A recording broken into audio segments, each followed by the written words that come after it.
my message आज सुबह मेरे संदेश का विषय है is let the dry bones live. सूखी हड्डियों को जी उठना Let है। the dry bones live. सूखी हड्डियों को जी Many, उठना many है। of you have heard this passage over and over और again. आप में से बहुत से लोगों ने इसको दोबारा सुना है Most of you have heard this passage, read about this passage. और बहुत से लोगों ने इसके बारे में पढ़ा भी है। But today I want to tell you, परंतु आज मैं आपसे कहती the हूँ, Lord was speaking to me 2 nights ago. जो प्रभु मुझसे बात कर रहे हैं, He said that every dry area of your life shall start living again in Jesus' वो name. कहते हैं कि यीशु के नाम से आपके जीवन का हर एक सूखा जो क्षेत्र है वो फिर से जी उठेगा। You know, when I was 2 months ago, when I was talking about the anointing will cost you. और 2 महीने पहले जब मैं बता रही थी कि अभिषेक की कीमत आपको चुकानी पड़ती You know, है, I spoke about Ezekiel as a prophet. और एजेकियल के रूप में, भविष्यवक्ता के रूप में मैंने उसके बारे में बताया You know, था। I had told you all Ezekiel had to sleep on his left side for more than a year.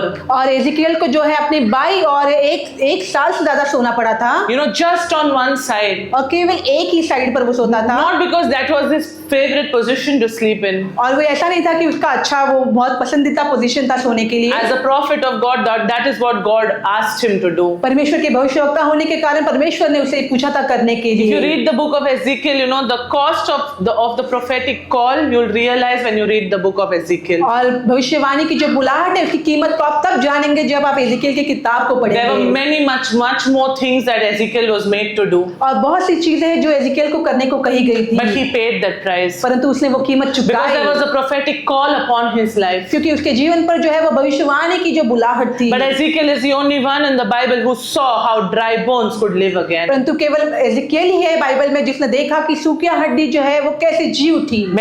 There were many prophets who rose up, और बहुत से भविष्यवक्ता हैं जो जी उठे, but the miracle that Ezekiel saw in front of his eyes, परंतु जो चमत्कार एजेकियल ने अपने आंखों के सामने देखा, I'm telling you, none of the other prophets saw anything that came close to this. और मैं कहती हूँ आपसे कोई भी भविष्यवक्ता ने इतना बड़ा चमत्कार को नहीं देखा। Just 10 scriptures, Ezekiel chapter 37 verse 1 to 10. Ezekiel का 37 अध्याय पहले से 10वां वचन, Ezekiel 37 verse 1. एजेकियल का जो 37 अध्याय है 1 to 7, Ezekiel writes, he says, then the Lord took hold of me. और एजेकियल कहता है कि परमेश्वर ने मुझे लिया।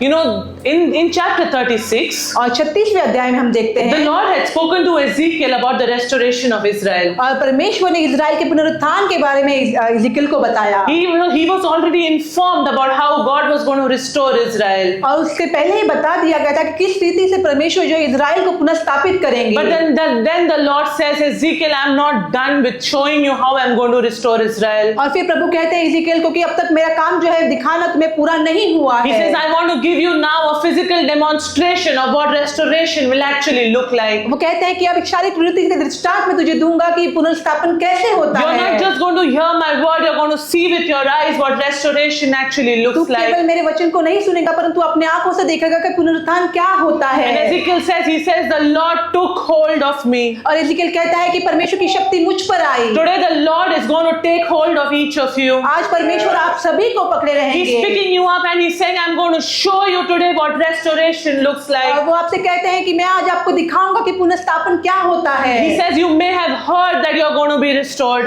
आपने सुना होगा कि आप पुनर्स्थापित किए But the जाएंगे, Lord is saying, today I'm going to lift you up and I'm going to show you what restoration would actually look like. और परमेश्वर कहता है कि आज मैं तुम्हें पकड़ूंगा, तुम्हें उठाऊंगा और तुम्हें दिखाऊंगा कि पुनर्स्थापन करना क्या होता है। And then the Lord just doesn't just carry him. और परमेश्वर जो है केवल उसे लिए चलते नहीं He है, transports him into a valley full of dry bones. और वो जो है उसे सूखी हड्डियों की घाटी में ले जाते You know, हैं। today I want to tell you one thing. आज मैं आपको एक चीज कहना Your चाहती हूँ, calling will not take you into comfortable places. आपकी जो बुलाहट है आपको आरामदायी स्थान में नहीं लेकर Your जाएगी। calling doesn't make you comfortable. आपकी जो बुलाहट है आपको आरामदायी स्थान में नहीं ले Your जाती। calling is called to take you out of your comfort zone. आपकी बुलाहट जो है आपको आपके आरामदायी स्थान से बाहर निकालती If है। today you are in a situation that feels very uncomfortable, यदि आप ऐसे परिस्थिति में हैं जहाँ पर आप आरामदायी रूप में नहीं हैं, if you are in a place which feels that Lord, why am I even put in this situation? यदि आप ऐसे परिस्थिति में आप कहते हैं कि परमेश्वर इस परिस्थिति में आपने मुझे क्यों डाला If है, today you are in a place where you do not want to be, और यदि आप ऐसे स्थान में हैं जहाँ पर आप रहना नहीं चाहते, The Lord is speaking to you. तो प्रभु आपसे कहते He हैं, says, get ready, you are operating in your call. प्रभु कहते हैं कि तैयार हो जाओ, तुम अपनी बुलाहट में कार्य कर You रहे are in हो। that uncomfortable position because you are operating in the call that I have placed upon your life. आप ऐसे बेचैनी की परिस्थिति में हो क्योंकि आपकी जो बुलाहट है उस पर मैं आपको तैयार कर रहा The हूँ। Lord takes hold of Ezekiel and takes him into a valley. और परमेश्वर की शक्ति जो है वो एजिकियल पर होती है और उसे घाटी में ले जाती You know, है। valley represents the lowest point. और घाटी जो है वो सबसे निचला स्थान होता The है। Lord could have taken him anywhere. प्रभु उन्हें कहाँ भी ले जाते He could have थे, taken him into a plain. और वहां एक ऐसे प्लेन में ले जाते थे, He could have taken him to a plateau.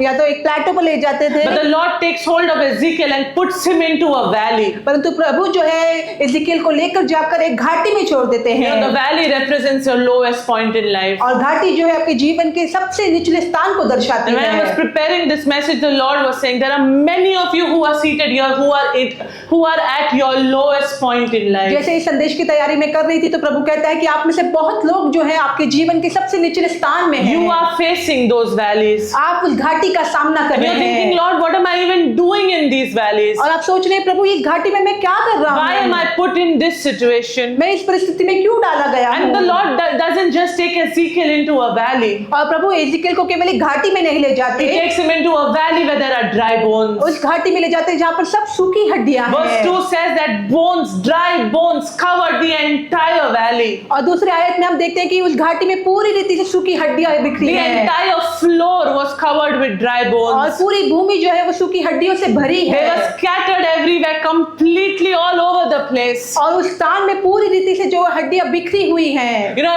I want you to imagine this. मैं चाहती हूँ कि आप कल्पना करें। Just while preparing this, I was going through some scientific facts. और जब मैं इसकी तैयारी करी थी तो वैज्ञानिक रूप के कुछ सच्चाई को मैं देख रही थी। Do you know that in the decomposition process of your body, जब आपका शरीर जो है वो घटता है उस प्रक्रिया में, it is in the last stage of decomposition that only the bones remain. और जो शरीर की घटने की प्रक्रिया है उसके अंतिम चरण में जो है केवल हड्डियां बचती है। So when the body is completely decomposed, that is when just your bones, your dry bones remain. और तो जब शरीर पूरी रीति से घट जाता है तो केवल जब है सूखी हड्डियां बच जाती है। So now Ezekiel has been taken to a valley where there are just dry bones. अब एजिकियल जो है ऐसी घाटी में लिया गया है जहाँ पर सब जगह सूखी हड्डियां You know, हैं। don't think of one bone and two bones. और एक हड्डी या दो हड्डी के बारे में आप ना सोचिए। Till as far as his eyes could go, he says there were just dry bones scattered all around. जितनी दूर तक उसकी आंख जा रही थी उस भूमि पर पूरी रीति से सूखी हड्डियां बिखरी हुई थी। You know, many of you who are sitting here today, your life looks like that valley. और आप में से बहुत लोग जो आज यहाँ पर बैठे हैं उस घाटी के समान आपका जीवन लगता Everything है। around you just feels scattered. आपके आजू बाजू का हर एक चीज बिखरा हुआ लगता Every है। area of your life has just got dried out and it is scattered all over the place. आपके जीवन का हर एक क्षेत्र जो है वो सूख गया है और पूरी रीति पर वो बिखर गया है। You know, the fact that this valley had dry bones, और सच्चाई है इस घाटी में जो सूखी हड्डियां that हैं, meant that once these bones had life in them. इसका अर्थ ये है कि इन हड्डियों में एक बार प्राण था They had dried out, that means there was once life in those और bones. वो अब सूख गई है। इसका अर्थ ये कि उनमें एक बार जीवन था। You know, so same way, that area of your life that feels dead, it once had life. इसी रीति से आपके जीवन का जो क्षेत्र है जो सूखा लगता है उसमें पहले जीवन था, But today you feel that area of your life has just become dry. और आज आपको लगता है कि आपके जीवन का वो क्षेत्र है जो सूख गया It is है, scattered all over the place. वो पूरे स्थान में बिखरा हुआ This है। valley represented despair. और ये जो घाटी है वो निराशा को दर्शाती Today, है। many of you, your life, when you look at your life, it represents despair. और जब आप अपने जीवन को देखते हैं तो आप निराशा के रूप में देखते You know, हैं। before I'm going deeper into the word, और वचन में गहराई से जाने से you know, पहले the Lord showed me 4 areas of the people's lives who are sitting here where you feel your life has become like a dry valley. प्रभु ने मुझे दिखाया है यहाँ पर जो लोग बैठे हैं उनके जीवन के 4 क्षेत्र हैं जहाँ पर आपको ऐसा लगता है कि आपका क्षेत्र जो है वो सूख गया है। And mom was continuously telling me, speak about this, speak about और this. मेरी माता मुझे बार बार कह रही थी कि इसके बारे में तुम कहो। The first area is the area of marriage. और पहला क्षेत्र जो है वो आपकी शादी का क्षेत्र Many है। of your marriages feels like a valley of dry bones. और आप में से बहुत लोगों की शादी का क्षेत्र जो है वो सूखी हड्डी की घाटी के समान The लगता second है। area is the life of your children. और दूसरी क्षेत्र है आपके बच्चों का For जीवन। many of you, the life of your children feels like a valley of dry bones. आप में से बहुत लोगों को लगता है कि आपके बच्चों का जो क्षेत्र है वो सूखी हड्डी की घाटी के समान है। The third area is finances. और तीसरा क्षेत्र जो है वो आपकी आर्थिक For परिस्थिति। many of you, your finances feels like a valley of dry आप bones. में से बहुत लोगों को लगता है आपकी आर्थिक परिस्थिति जो है वो सूखी हड्डी की घाटी के समान है। And the fourth one is your health. और चौथी क्षेत्र क्षेत्र जो है वो आपकी चंगाई, आपका सेहत है। Maybe all four of these areas in your life feel like dry bones. शायद ये चारों क्षेत्र जो है आपके जीवन में आपको सूखे हड्डियों के समान लगती है, Maybe just one area of your life today feels like that dry bone. या फिर केवल एक क्षेत्र जो है आपको सूखी हड्डी के समान लगती But है। today I stand here to stand and declare over each of you that let those dry bones start living in the name of Jesus. आज मैं यहाँ पर खड़े होकर आपके जीवन पर घोषणा करती हूँ कि यीशु के नाम से वो सारी सूखी हड्डियां जी उठे। Every area of your life that feels like a valley scattered full of dry bones is going to start living again in the name of Jesus. आपके जीवन का हर एक क्षेत्र जो सूखी हड्डी की घाटी के समान लगता है वो यीशु के नाम से पुनः जी उठे। In verse 3, तीसरे आयत में the Lord asks Ezekiel a question. प्रभु जो है एजेकियल को एक प्रश्न पूछते हैं, He looks at Ezekiel and he says, Ezekiel, I want to ask you a question. और वो एजेकियल की ओर देखते हैं और कहते हैं कि मैं तुमसे एक प्रश्न पूछने वाला Then he हूँ। asks and he says, can these bones live again? और फिर वो उससे पूछते हैं कि क्या ये हड्डियां फिर से जी उठ सकती Today the हैं? Lord is asking you, do you believe that that dry bone, that dry area of your life, do you believe that it can live again? तो आज प्रभु आपसे पूछ रहे हैं क्या आपके जीवन का जो वो सूखा क्षेत्र है फिर से जी उठ सकता है? Can that which feels dead inside of you, do you think it can live again? क्या तुम भरोसा रखते हो जो तुम्हारे अंदर मरा हुआ लगता है वो फिर से जी उठ सकता Can है? that dream that you once gave up on, do you think that dream can start living again? क्या जो स्वप्न तुमने छोड़ दिया था तुम भरोसा रखते हो कि वो फिर से जी उठ You सकता know, I है? found it so funny. God already knew the answer. और ये बहुत मजाकिया है कि परमेश्वर को पहले से उत्तर He पता already था knew why he had taken Ezekiel to that valley. और वो जानते थे कि उन्होंने एजेकियल को उस घाटी में क्यों लेकर But गए the हैं। Lord said, no, I want to hear from Ezekiel what he thinks is going to happen. परंतु प्रभु कहते हैं कि मुझे एजेकियल से सुनना है कि वो क्या विचार करते हैं कि क्या होगा। The Lord very well knew what he was going to do. प्रभु अच्छे से जानते थे कि वो क्या करने पर है, But he wanted to see what Ezekiel's response परंतु was. वो देखना चाहते थे कि एजेकियल की प्रतिक्रिया क्या है। See, the Lord knows the end from the beginning. प्रभु जो है शुरुआत से अंत तक सब जानते हैं, So he knew what was going to happen in the valley. तो वो जानते थे कि घाटी में क्या होने But वाला yet he है। says, I want to ask you, Ezekiel, do you believe these bones can live again? फिर भी वो एजेकियल से पूछते हैं क्या तुम भरोसा रखते हो कि ये सूखी हड्डियां फिर से जी उठ सकती हैं? Can these bones live again? क्या ये हड्डियां जी उठ सकती Today the हैं? Lord is asking you, do you feel that which is dead inside your life? Do you feel it can live again? आज प्रभु आपसे पूछते हैं जो आपको अपने अंदर मरा हुआ लगता है क्या आप विश्वास करते हो जी उठ सकता The है? Lord is not asking this question for information. और प्रभु जो है समाचार के लिए प्रश्न आपसे नहीं He पूछते हैं। already has all the information. उसके पास सभी जानकारियां पहले से है He's asking this question for revelation. और वो जो है प्रकाशन के लिए इस प्रश्न को पूछ Today रहे he's हैं। asking you this question not for information but for revelation. आज किसी जानकारी के लिए वो ये प्रश्न नहीं पूछते परंतु आपके प्रकाशन के लिए A वो ये प्रश्न पूछ रहे revelation हैं। that you believe with all your heart that no one else but just God, He can make that dry bones live again. और वो प्रकाशन जो आप जानते हैं अपने हृदय में कि कोई और नहीं केवल प्रभु है जो वो सूखी हड्डियों को फिर से जी उठा Because सकते only हैं, God can bring hope into hopelessness. क्योंकि प्रभु ही जो है आशाहीन को आशा देते हैं। Now look at Ezekiel's response. अब आप एजेकियल की प्रतिक्रिया को देखें Verse 3, he says, Lord, O sovereign Lord. और तीसरी आयत में कहते हैं कि सर्वभोग परमेश्वर, He said, you alone know the answer to that. और कहते हैं केवल आप ही इस प्रश्न का उत्तर I जानते want you to हैं। pay attention. मैं चाहती हूँ आप ध्यान से सुनें। Ezekiel didn't say no. Ezekiel ने नहीं कहा He didn't say, no, Lord, these bones cannot live और again. उसने नहीं कहा कि प्रभु ये जो हड्डियां हैं फिर से जी नहीं उठ He सकती, didn't say, Lord, these bones are scattered too much. I don't think they can live again. और उसने नहीं कहा कि ये हड्डियां जो है इतनी बिखरी हैं वो फिर से जी नहीं उठेगी, He didn't say, no, they're so dry. I don't think they can live again. और उसने ऐसा नहीं कहा कि ये हड्डियां इतनी सूखी है कि वो फिर से जी नहीं उठ He didn't सकती, say no, which meant that he knew all hope was not lost. और उसने इनकार नहीं किया क्योंकि वो जानता था कि जो है आशा जो है वो गवाई नहीं जा चुकी है। He didn't say no because he knew whom he was talking to. उसने इनकार नहीं किया क्योंकि वो जानता था कि वो किससे बात कर रहा But look है। at the fun part. परंतु आप मजाक के भाग की ओर देखिए, Ezekiel didn't even say yes. Ezekiel ने हाँ भी नहीं कहा, He didn't say no, उसने ना नहीं कहा, but he didn't say yes either. उसने हाँ भी नहीं कहा। You know, there's this new language that goes around in church nowadays. और कलीसिया में अब जो है एक नई भाषा चल रही है, You know, like you've heard of Japanese. और आपने जापानीज भाषा सुनी है, Like, there's no language called Chinese, but you've heard of it. और चाइनीज ऐसी कोई भाषा नहीं फिर भी हम उसे सुने हैं, So there's another language called Christianese. और तो ऐसी दूसरी भाषा है जो क्रिश्चियनीज भाषा है, Christian people talk. मसीह लोग ऐसे बात करते You know, हैं। where believers, where people like you and me, when we come to church, और जैसे आपके और मेरे जैसे लोग जब कलीसिया में आते हैं you know, we put on a show. और हम जो है एक ऐसा शो दिखाते हैं, Nothing is going on right in our life. हमारे जीवन में कुछ भी अच्छा नहीं चल रहा, But we have mastered the art of using spiritual language. परंतु हम जो है वो आत्मिक भाषा का इस्तेमाल बहुत अच्छे से कर लेते हैं। Christianese. मसीह लोग You know, that is not a language. परंतु ये कोई भाषा नहीं है, But just we've made it up. परंतु हमने इसे We बनाया have है। mastered the art of using correct spiritual terms when a person asks us the right question. परंतु जब भी कोई हमें सही प्रश्न पूछता है तो हम आत्मिक रीति से उसकी जो है जवाब को देते हैं, Because we don't want to deal with the real issue that we are facing. परंतु जो चीज जिसका हम सामना कर रहे हैं हम उससे देखना नहीं So for चाहते। example, if I ask someone, how are you? तो यदि उदाहरण के रूप में मैं किसी से पूछूं कि आप कैसे हैं, They are not fine top to bottom. वो ऊपर से लेकर नीचे तक अच्छे नहीं हैं, But if you ask them, they'll say, I'm good.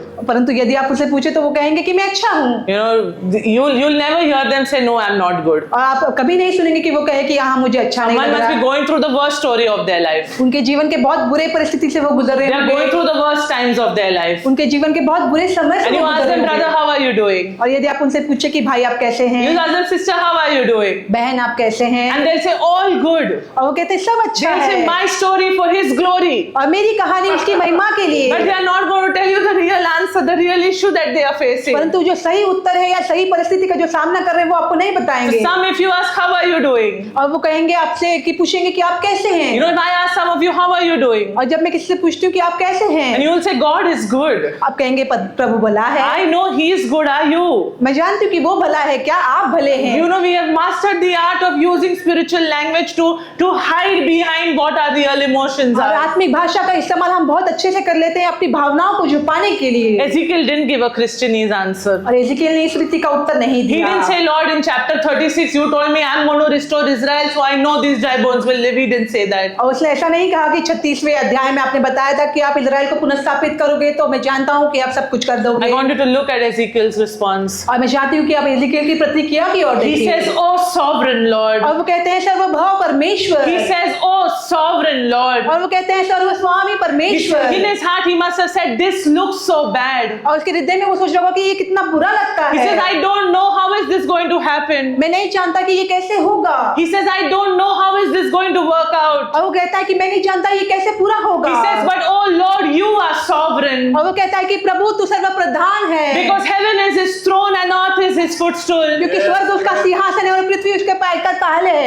Ezekiel's answer was not about what he felt like. Is equal का उत्तर उसके विश्वास की ओर नहीं चल रहा His था। answer was about the sovereignty of God. उसका जो उत्तर था वो परमेश्वर की सर्वप्रधान की The तरफ Lord था। is sovereign over everything else. परमेश्वर सभी चीजों पर प्रभुत्व I करता don't think you है। heard what I said. शायद आपने नहीं सुना मैंने क्या कहा। Ezekiel's response was about the sovereignty of the Lord whom he served. Is equal की प्रतिक्रिया वो थी जो सर्व चीजों पर प्रभुत्व करने वाले परमेश्वर को He देखता है। realized, he said, God, I don't know about these bones. I don't know whether they are scattered. I don't know about the valley. He said, but oh Lord, you are sovereign. और वो कहता है कि प्रभु मैं नहीं जानता ये घाटी के बारे में, यीशु की हड्डियों के बारे में, ये बिखरी हुई हड्डियों के बारे में, परंतु मैं एक चीज जानता हूँ कि तू सभी चीजों पर प्रभु है। Today when you see your life scattered all over the place, जब आप देखें आज की आपका जो जीवन है हर रीति से बिखरा हुआ है, today do you go to God and say, God, you are sovereign about my life? क्या आप आज जाकर कहते हैं कि प्रभु तू मेरे जीवन पर राज्य करता है? Do you say, Lord, you are sovereign over this church? क्या आप कहते हैं कि प्रभु इस कलीसिया पर तू प्रभुता करता Lord, you are है? sovereign over this family. मैं इस परिवार पर तू प्रभुता करता The है। moment you put your trust in His sovereignty, जिस क्षण आप अपना भरोसा उसकी प्रभुता में डालते हैं, from that moment on, He begins to work. उसी क्षण से वो कार्य करना शुरू करते हैं। Because Ezekiel said, he said, oh sovereign Lord, I don't know the answer to this question. और इसी के लिए कहा कि हे प्रभु परमेश्वर इस प्रश्न का उत्तर मैं नहीं जानता। The same way today I am asking you. उसी रीति से आज मैं आपसे पूछती If I हूँ, ask you, are you willing, or do you believe that every dry area of your life is going to start living मैं again? आपसे पूछती हूँ कि आप भरोसा रखते हैं कि आपके जीवन का हर एक सूखा क्षेत्र जो है वो फिर से जी उठेगा? I don't know the answer. मुझे उत्तर नहीं पता। I don't know how. मैं नहीं जानती I कैसे। don't know when. मैं नहीं जानती I कब। don't know how. मैं नहीं जानती I कैसे। don't know why. मैं नहीं जानती क्यों। But I know I serve a sovereign God. परंतु मैं जानती हूँ कि मैं सर्वप्रधान परमेश्वर की And today सेवा I am करती हूँ। declaring His sovereignty in this house. आज इस घर में उसकी प्रभुता को मैं कबूल करती हूँ। Because I don't put my trust in horses or chariots. क्योंकि मैं अपना भरोसा जो है घोड़ों और रथों पर नहीं I रखती। put my trust in God who is sovereign above everything else. मैं भरोसा उस परमेश्वर पर रखती हूँ जो सभी चीजों पर प्रभुता करता है। I don't know how life is going to work out. मैं नहीं जानती कि जीवन कैसे आगे बढ़ेगा, But I'm saying, Lord, you are still sovereign. परंतु मैं कहती हूँ कि प्रभु आज भी आप प्रभुता रखते Sovereign हैं over all the earth. हर पृथ्वी पर आप प्रभुता The रखते creator हैं। of heaven and earth, he is sovereign. स्वर्ग और पृथ्वी का रचने वाला जो है वो प्रभुता करता So है। today I'm declaring to you, आज मैं आप पर घोषणा if करती your हूँ, life looks like a valley of dry bones, यदि आपका जीवन जो है सूखी हड्डी के घाटी के समान लगता the है, only response you need is saying, oh sovereign Lord, today I don't know what's going to happen, but I'm putting my trust in you. तो आज आपको प्रतिज्ञा करनी है कि प्रभु मैं नहीं जानती कि क्या होने वाला है, परंतु मैं अपना भरोसा आप पर रखती हूँ। Now because Ezekiel invoked the sovereignty of God in that valley, और उस घाटी में एजिकेल ने परमेश्वर की प्रभुता की शुरुआत की इस वजह से।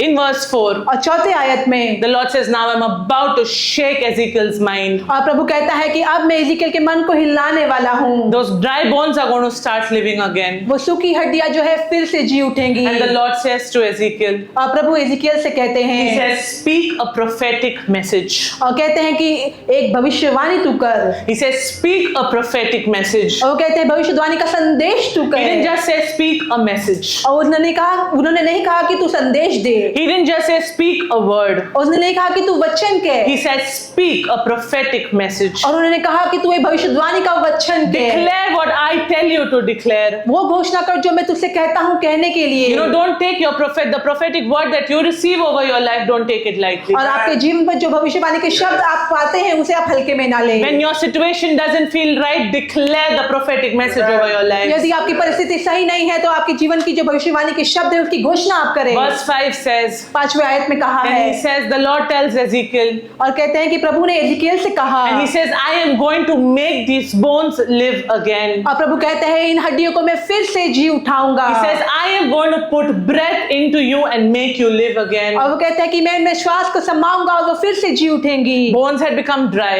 हड्डियां जो है सूख गई है। They were so dry, they were beyond repair. और वो हड्डियां इतनी सूख गई थी कि उनकी कोई मरम्मत नहीं हो सकती But the थी। Lord says, I'm going to put my breath into those bones. परंतु प्रभु कहते हैं कि मैं अपना सांस उनमें डालूंगा। I'm going to put flesh and muscle over those bones. और मैं उन पर सांस और चमड़ों को चढ़ाऊंगा। I'm going to cover those bones with skin. और उन्हें चमड़ों से मैं चढ़ाऊंगा। And then I'm going to put my breath into those bones and these bones will come back to life. और फिर उन हड्डियों में अपने श्वास को मैं डालूंगा और वो हड्डियां जी उठेंगी। So now God tells Ezekiel, और अब प्रभु एजिकेल से He कहते हैं, says, speak a prophetic word. और वो कहते हैं भविष्यवाणी का शब्द तू कह। Now see what happens in verse 7. और देखिए 7वें आयत में क्या होता है। As soon as Ezekiel spoke the prophetic word, जैसे एजिकेल ने भविष्यवाणी के शब्द को the कहा, moment he released the word that God spoke to him to release, और जो वचन परमेश्वर ने कहा था उसे कहने के लिए जैसे ही उसने वो वचन को कहा, the Bible says there was a rattling noise all across that valley. और बाइबल कहती है कि वहां पर ऐसा एक बड़ा भूलडोल हुआ। There was a rattling noise all across that और valley. उस पूरी घाटी में ऐसे भयंकर आवाज हुई। You know, the rattling noise came after Ezekiel made the declaration. और जब एजिकेल ने भविष्यवाणी को कहा उसके बाद में वो आवाज You know, I want Gunji. you to understand this. मैं चाहती हूँ आप इसे समझे। These were bones of real people. और ये जो हड्डियां हैं वो हकीकत में वास्तविक लोगों की थी। You know, if you want a metaphoric example, it is like going to a Shivri cemetery and all the graves are opened. यदि आपको कोई अलंकार चाहिए तो आप ऐसा है ये कि आप शिवरी के कब्रिस्तान में जाए और सभी हड्डियां जो है वो बाहर आ जाए। You know, you don't know, the bones are all scattered. और आप नहीं जानते कि वो हड्डियां सब जो है वो बिखरी हुई हैं। You know, so it's not that all the bones are in one piece. तो ऐसा नहीं कि वो जो हड्डियां हैं वो पूरी एक रीति में है। I know it's very gross to think about it, but I want you all to imagine this. और मैं चाहती हूँ कि आप इसकी कल्पना को करें। You know, it was not one person's skeleton all attached together or sitting over there. और ये ऐसा नहीं था कि एक ही व्यक्ति का जो कंकाल है वहां पर ऐसे एक साथ में बड़ा हुआ था। You know, it was different people, all of their bones scattered all over the place. और अलग अलग लोगों की जो हड्डियां हैं वो अलग अलग स्थान में बिखरी पड़ी थी। Someone's hand was here, someone's leg was there. किसी का हाथ यहाँ पर है, किसी का पैर वहां पर है। An entire valley full of these bones. और पूरी घाटी जो है इस हड्डियों से भरी हुई है। How many bones are in the human body? और एक मानवीय शरीर में कितनी हड्डियां होती है? 206, right? 206. 206 206, one person. 206 हड्डियां जो है वो एक व्यक्ति की Now है। this is a valley full of dry bones. तो ये जो घाटी है ये पूरी सूखी हड्डियों से भरी हुई है। I don't know how many people were there. मैं नहीं जानती कि कितने लोगों की हड्डियां ये But हैं। even if there were just 5 people, यदि केवल 5 लोग भी होते that would be 1,000 bones. तो वो 1000 हड्डियों के बराबर All थी। broken bones scattered all over the place. सारी टूटी हड्डियां जो है पूरे जगह पर बिखरी हुई। But now I want you to pay attention. परंतु मैं चाहती हूँ आप ध्यान दें। Ezekiel spoke a prophetic word. Ezekiel ने भविष्यवाणी के वचन को कहा। He spoke a prophetic word. उसने भविष्यवाणी के वचन को The कहा। moment he spoke, जिस क्षण उसने कहा, the Bible says there was a rattling noise all across that valley. Bible कहती है इस घाटी में पूरी जो ऐसी गूंज उठी। The moment you start speaking God's word, जिस क्षण आप परमेश्वर के वचन को कहना शुरू करते हैं, everything that is dried and dead starts coming back to life. हर एक चीज जो सूखी और मरी हुई है वो जीवन को पुनः प्राप्त It will करती start है, rattling because you have spoken the word of God. और वो किसना शुरू करती है क्योंकि आपने परमेश्वर के वचन को कहा The है। bones are scattered all over the place. हड्डी जो है पूरे जगह पर बिखरी हुई है There was chaos all over. और पूरी जगह पर गड़बड़ी मची है। You know, but the moment Ezekiel spoke the word, और जिस क्षण एजिकियल ने शब्द को कहा, the word came with authority, शब्द जो है अधिकार के साथ and आया bone to bone started coming together. और हड्डियां एक साथ में बनने लगी Each person's bone came back to that person. और हर एक व्यक्ति का जो हड्डी है उसके पास लौट आया। I want you to imagine this. मैं चाहती हूँ आप इसकी कल्पना करें। You know, it was not my leg bone attached to Samira's hip bone. That's not how it worked. और ये ऐसा नहीं है कि मेरी टांग की जो हड्डी है वो दूसरे के हड्डी से जुड़ी, Not दूसरे मतलब बच्चे की हड्डी से नहीं जुड़ी, right? My leg bone did not attach to Samira's hip bone. और मेरे पैर की जो हड्डी है वो किसी के बच्चे के रूप में या समायरा की हड्डी से नहीं जुड़ी। You know, my toe got attached to my feet. और मेरे जो पैर है वो मेरे ही पैरों से जुड़े हैं। Everything which was in chaos now started coming back into order. हर एक चीज जो गड़बड़ी में थी अब वो पूरी रीति से सही होने लगी। Imagine Ezekiel is standing there in that valley. कल्पना करें एजिकियल उस घाटी में खड़ा है You know, and suddenly he has spoken the word. और अचानक उसने शब्द को कहा From somewhere one toe is coming. और कहीं से एक हड्डी आ रही From है somewhere one hand is coming. और कहीं से एक हाथ आ रहा Some है femur bone is coming. और कोई तो दूसरी हड्डी आ रही है There's a skull that comes. और खोपड़ी ऐसे आ It रही comes है and attaches to the vertebrae. और आती है वो हड्डियों से ऐसे जुड़ जाती है It comes and attaches to the hip. और वो कमर से ऐसे जुड़ रही है That which was dead now suddenly has become a skeleton. और जो अब मरा हुआ था वो अब एक कंकाल के रूप में बन गया। That which was scattered has now come into order. जो बिखरा हुआ था वो एक पूरी रीति से तैयार हो गया Because है the declaration of God's word brings everything chaotic back into order. क्योंकि परमेश्वर की वचन की घोषणा जो है हर एक गड़बड़ी चीज को सीधा कर देती That which है। is scattered comes back into order the moment you declare God's word. जो बिखरा हुआ था वो परमेश्वर के वचन के द्वारा एक रीति से एक सम हो जाता है। Genesis 1:1.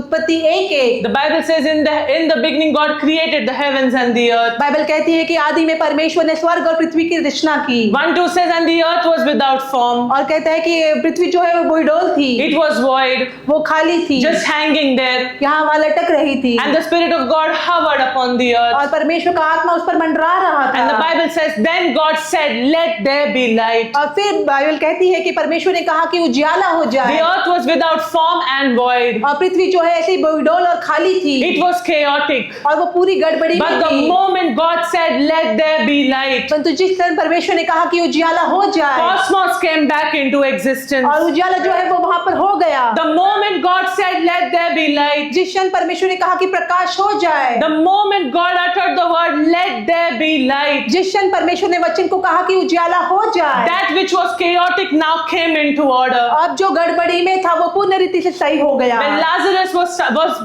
buried inside the tomb, जब लाजर जो है कब्र में गाड़ा गया for था 4 days he was in the tomb. और 4 दिन तक वो कब्र में पड़ा But the था, word that God spoke, Jesus said, Lazarus, come forth. परंतु जब यीशु ने कहा कि लाजर उठ जा, At that moment, Lazarus came out of his tomb walking. और उसी क्षण लाजर जो है अपनी कब्र से बाहर चलता हुआ You आया know, Jesus could have gone inside the tomb and touched Lazarus to raise him back to life. और यीशु जो है उस कब्र में जा सकते थे और कह सकते लाजर को हाथ उठाकर कह सकते थे कि बाहर आ जा, But the Lord said, no, I'm going to show these people what the power of my spoken word is. परंतु प्रभु कहते हैं कि मैं लोगों को दिखाऊंगा कि मेरे बोले हुए वचन में कितना सामर्थ है। Today, everything which is dead in your life. आज आपके जीवन में हर एक चीज जो मरी हुई As है, Jesus called forth Lazarus, जैसे यीशु ने लाजर को बाहर I बुलाया, take authority in the name of Jesus and I call forth every dead Lazarus out of their tomb in the name of मैं Jesus. यीशु के नाम से अधिकार को लेती हूँ और हर एक लाजर जो कब्र में मरा हुआ पड़ा है वो यीशु के नाम से बाहर लाती Everything हूँ। which seems chaotic in your life today, I speak the prophetic word of God that it shall fall into structure and order in the name of Jesus. और हर एक चीज जो आपके जीवन के क्षेत्र में गड़बड़ी में पड़ी हुई है यीशु के नाम से उसे सही रीति से बाहर बुलाती There was हूँ a structure for those bones to come alive. और उन हड्डियों को जो है जीवित होने के लिए एक ऐसा स्ट्रक्चर था।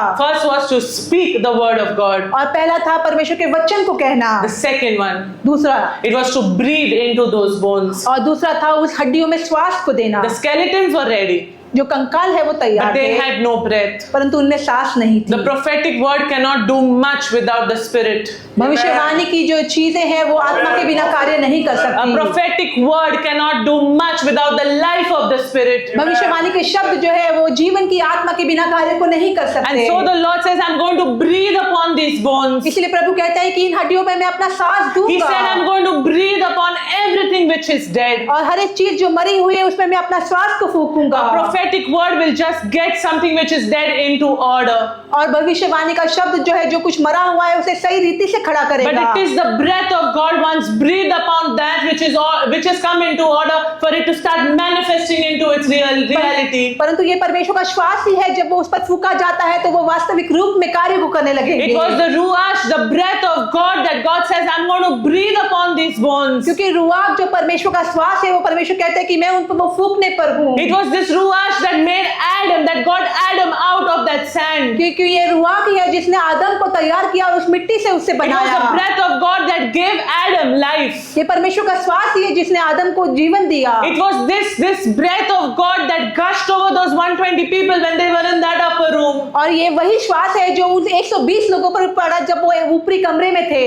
The verse 9, 9वीं आयत it says, कहती है, He says, come, O breath from the four winds. और कहती है कि चारों दिशा से श्वास आ जाओ। You know, if you read about the four winds in the Bible, यदि आप बाइबल में चारों दिशा की हवाओं के बारे में पढ़े तो you know, it talks in the book of Jeremiah and the book of Revelation, it talks about the destruction that comes, you know, about the end times. और यिर्मयाह और प्रकाशन वाक्य के किताब में यदि हम पढ़ेंगे अंतिम समय के जो विनाश के बारे में बताया है। But you know, here the Lord was not talking about that. और यहाँ पर परमेश्वर जो है उस बारे में बात नहीं कर रहे। He said, the four winds, I want you to come right now. और वो कहते हैं कि चारों दिशा की हवा जो है मैं चाहता हूँ कि तुम अब आओ। You know, in the natural realm, winds indicate a season change. और नैसर्गिक रीति में जो है हवा जो है मौसम के बदलाव को दर्शाती Winds है। indicate that the next season is coming. हवा दर्शाती है कि नया मौसम आ रहा है। In the same way as in the natural, winds indicated a season change. और उसी रीति से जो है नैसर्गिक रूप में जो है हवा ने जो दिखाया है The मौसम same बदल way, रहा the है। moment he said, "Oh breath, come, wind from the four winds, come," he meant everything that which was dead. Their season was now going to change. और उसी रीति से चारों दिशा से जब हवा आई तो उनका अर्थ था कि अब जो है मौसम बदलने वाला है। From the north, from the south, from the east, from the west, उत्तर दक्षिण पूरब पश्चिम से the power of the Holy Spirit was going to come upon those bones. पवित्र आत्मा का सामर्थ अब उस हड्डियों पे उतरने वाला है। The power of the Holy Spirit was now going to come upon those bones. पवित्र आत्मा का सामर्थ जो है अब उनकी हड्डियों पे उतरने वाला And today है। I am declaring this, और आज मैं इस चीज की घोषणा that करती today हूँ। He's breathing His breath upon us आज वो अपनी श्वास जो है हम पर फूक रहा from है those four corners of the earth. और पृथ्वी के चारों कोने The Holy से Spirit is going to demonstrate His power in this room. पवित्र आत्मा जो है इस कमरे में अपने सामर्थ को He दर्शाएंगे। is blowing His breath back into that which is dead. जो मरा हुआ है उसमें अपनी उस श्वास को फूक रहा है। Because the four winds, they indicate a seasonal change. क्योंकि ये जो चारों हवाएं हैं वो दर्शाती है मौसम के बदलाव Today I को। declare prophetically over this church that this November and December we are going to see a shift in our seasons. आज इस कलीसिया पर भविष्यवाणी के शब्द को कहती हूँ ये नवंबर और दिसंबर में मौसम का बदलाव We are going होगा। to see a shift in our seasons. हम देखेंगे हमारे मौसम के बदलाव हो रहे In the हैं। spiritual realm, there is a shift that is taking आत्मिक place. रीति में जो है बदलाव हो रहे You know, हैं। I want you to imagine these people who were in the valley. मैं चाहती हूँ आप कल्पना करें इन लोगों के बारे में जो घाटी में They हैं। must have been those people who were Pharisees, right? और ये शायद ऐसे लोग हो सकते हैं जो फरीसी होंगे The ones who had read the first 5 books. और जो पहले 5 किताब जिन्होंने पढ़े हैं Very uptight. और बहुत ऐसे सख्त लोग They must have not known about the power of the Spirit. और उन्हें आत्मा की सामर्थ के बारे में नहीं पता होगा। But the Lord said, I'm going to change their season. परंतु प्रभु कहते हैं कि मैं उनके मौसम को बदलने पर हूँ That which they were not able to do before. और जो चीज वो पहले नहीं कर सकते He थे said, I am going to now do it with these people. और अब मैं वो चीज इन लोगों के साथ करूंगा। Verse 11. 11वीं आयत। The moment God breathed His breath into those bones. और जिस क्षण परमेश्वर अपना श्वास जो है उन हड्डियों पर फूकते हैं। I don't think we, okay, verse 10, sorry. The moment He breathed His breath into those bones, और 10वीं आयत में कहा है जब परमेश्वर अपना श्वास जो है उस हड्डियों में फूकते the हैं Bible says they all came back to life. और बाइबल कहती है कि वो सभी जो है वो जीवित हो गए। Today, as God breathes His breath into each area of your life, और आज जैसे प्रभु आपके जीवन के हर एक क्षेत्र में अपने सांस को फूकते हैं all that which is dead is now going to come back to life. और जो कुछ मरा हुआ है वो पुनः जी उठेगा। All that which is dead is going to now stand up on your feet. और जो कुछ मरा हुआ है अब वो अपने पैरों पर खड़ा हो जाएगा। If you feel that your life has just been too dead for too long, यदि आपको ऐसा लग रहा है कि आपका जीवन जो है बहुत वर्षों से मरा हुआ the है, Lord is saying, I am bringing it back to life. और प्रभु कहते हैं कि मैं उसे पुनः जीवित कर रहा हूँ। I am speaking a prophetic message. मैं एक भविष्यवाणी के संदेश को कह And रहा I am हूँ releasing my breath over this church. और इस कलीसिया पर मैं अपनी सांस को फूंक रहा हूँ That there shall be life in this church. कि इस कलीसिया में जीवन होगा There shall be life in every dead area.